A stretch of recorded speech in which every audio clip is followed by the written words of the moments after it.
Olá, tudo bem? Sou o Dalton, aqui na Mapper Vestibulares, e hoje vamos a mais uma videoaula e o nosso tema é separação de misturas.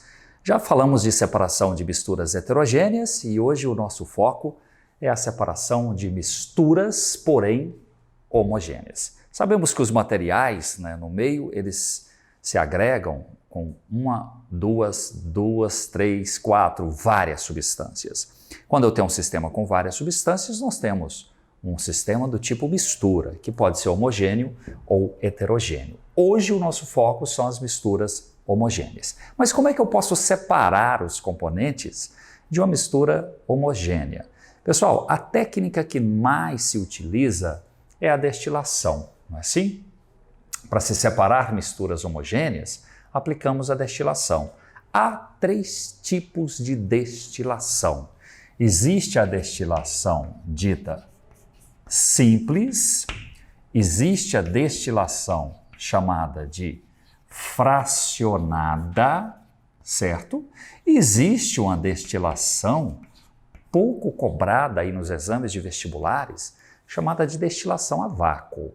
Mas alguns exemplos nós já podemos notar em algumas provas de exames, tá bom? Então, para efeito de classificação das destilações, destilação simples, destilação fracionada, destilação a vácuo. Tudo bem, mas quando é que eu aplico cada uma desses tipos de destilação? Pessoal, vamos a duas situações que são mais recorrentes nos exames, tanto vestibulares quanto o Exame Nacional do Ensino Médio, o Enem, e depois eu falo um pouquinho da destilação a vácuo, tá? As duas formas mais comuns de se cobrar a destilação aí nas provas de vestibulares, elas aparecem na forma de destilação simples ou destilação a vácuo, ou destilação fracionada. A destilação simples geralmente aparece assim nos materiais de ensino médio.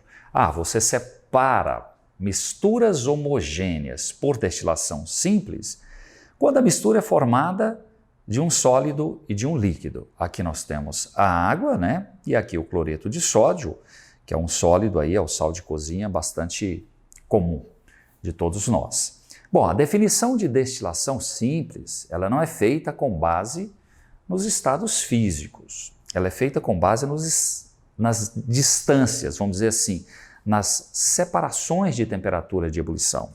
Então, vou lhe citar alguns valores. A temperatura de ebulição da água a 1 atm é de 100 graus Celsius, certo? Isso aqui é bastante tranquilo para todos nós sabemos esse valor.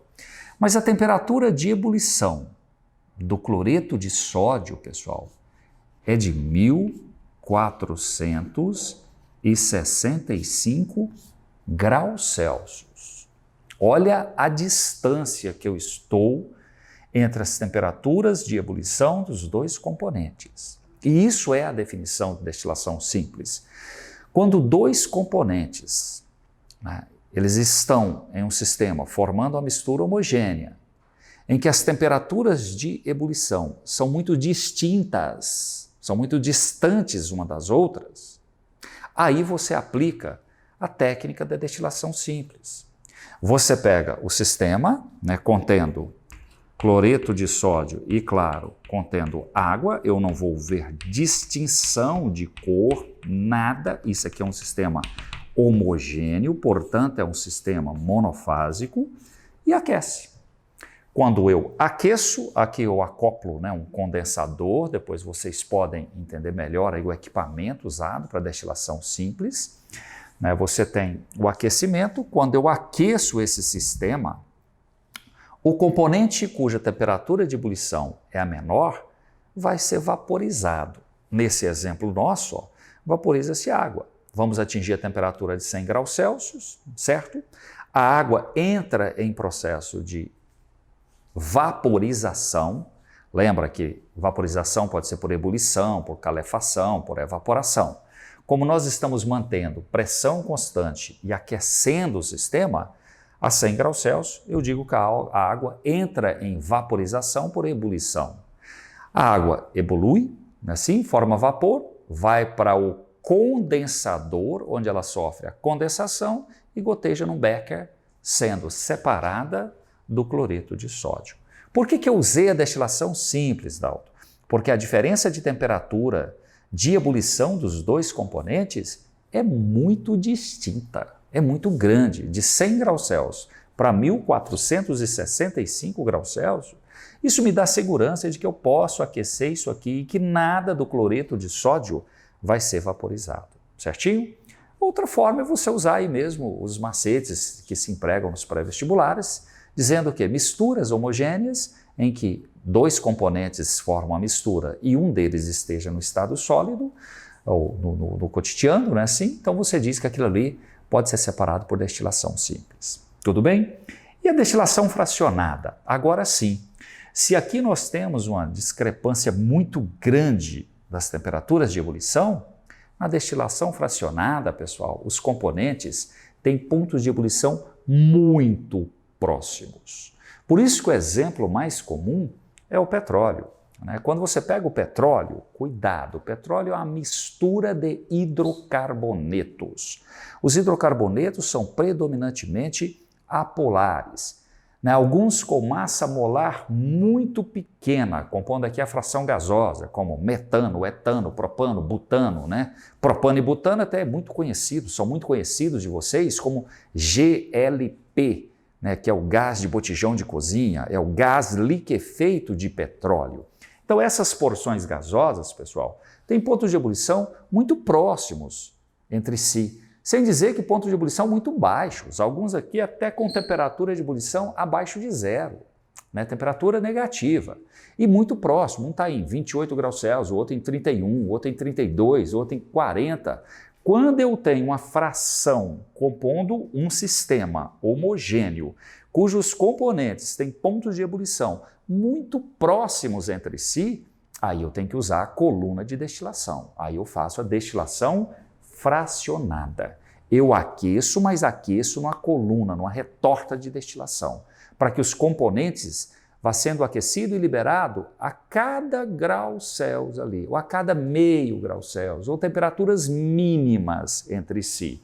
Aqui, nós temos componentes cujas temperaturas de ebulição são muito baixas e outro, quando eu chego aqui no final, temperatura de ebulição bastante elevada, asfalto, piche, já estão aí a 80, 100, 110 graus Celsius, dependendo do tipo de petróleo explorado, tá? Sem dizer que aqui dentro, cuidado com isso aqui. Muitos vestibulares falam, a gasolina é uma substância. Não, a gasolina não é uma substância.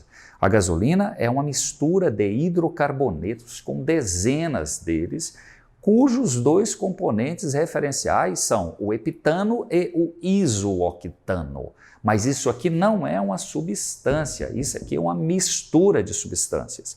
Então, se eu quero separar os componentes da gasolina, para eu separar aquilo ali, como são componentes cujos pontos de ebulição são muito próximos devido ao fenômeno de isomeria, tem diversos componentes ali dentro, ali eu utilizo a destilação fracionada. Então vamos fazer uma comparação?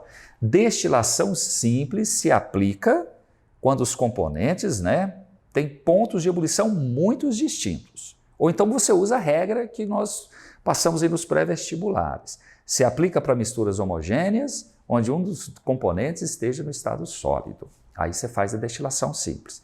Destilação fracionada se aplica para misturas homogêneas cujos componentes têm pontos de ebulição muito próximos. Aí você aplica a destilação fracionada. Tá, o Dalton, tudo bem. E a destilação a vácuo? Você já pensou em alguma situação que você tem que separar o componente, mas você não pode aquecer? Porque se você produzir o aquecimento, o componente desintegra. Já pensou numa situação dessa?